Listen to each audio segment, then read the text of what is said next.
মনের শক্তি অসীম। আজকে একটি বিশেষ গুরুত্বপূর্ণ বিষয় নিয়ে আলোচনা করতে যাচ্ছি। আপনার ড্রয়ার, ওয়ারড্রোব খুললে দেখবেন কিছু পুরানো জিনিস অনেক দিন থেকে পড়ে আছে। সেটা নষ্ট মোবাইল ফোন হতে পারে, নষ্ট ট্যাব হতে পারে, অথবা ঘড়ি অচল, হাত ঘড়ি যা আর কোনো দিন চলবে না। এগুলিকে মানুষ পালতে থাকে। এগুলি আসলে এক ধরনের রিজোনেন্স, অর্থাৎ এনার্জি থ্রো করে, যেটাকে বলা হয় অনুরণন এনার্জি, নেগেটিভ এনার্জি। ফলে কি হয়, আপনার কাছে আরও পুরাতন বস্তু আসবে। এই পুরাতন জিনিসগুলো যতদিন পর্যন্ত না ফেলবেন, ভেঙে চুরে ফেলে দিন। ডাস্টবিনের জিনিস ডাস্টবিনে ছুঁড়ে ফেলে দিন। এগুলির জন্য মায়া করবেন না। স্মৃতি চিহ্ন হিসাবে রেখে দেওয়ার কোনো দরকার নাই। এটা স্মৃতিতে এমনিতেই থেকে যাবে। ভেঙে চুরে ফেলে দিন, যত তাড়াতাড়ি ফেলবেন ততই মঙ্গল।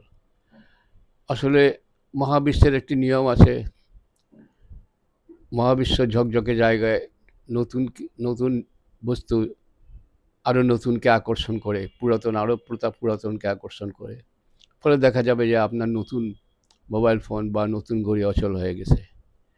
এটার সাথে আরও গিয়ে নতুন যোগ হবে। অতএব যত তাড়াতাড়ি সম্ভব এগুলোকে ফেলে দিন, ভেঙে চুরে ফেলে দিন। এগুলোর জন্য একদম মোটেই মায়া করবেন না। একে একে ডিক্লাটারিং বলে।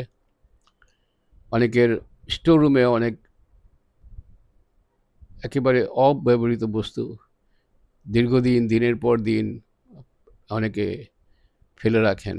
এটাও ঠিক না। যত তাড়াতাড়ি সম্ভব এগুলোকে ফেলে দেওয়াই উত্তম।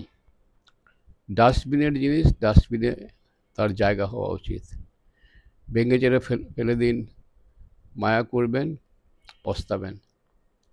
কারণ পুরাতনকে আকর্ষণ করবে, নতুন আপনাকে নতুন কেনার শক্তি যোগাবে, আয় বেড়ে যাবে, যাতে আপনি আরও নতুন কিনতে পারেন। ভেবে দেখুন কী করবেন। ভালো থাকুন সব সময়।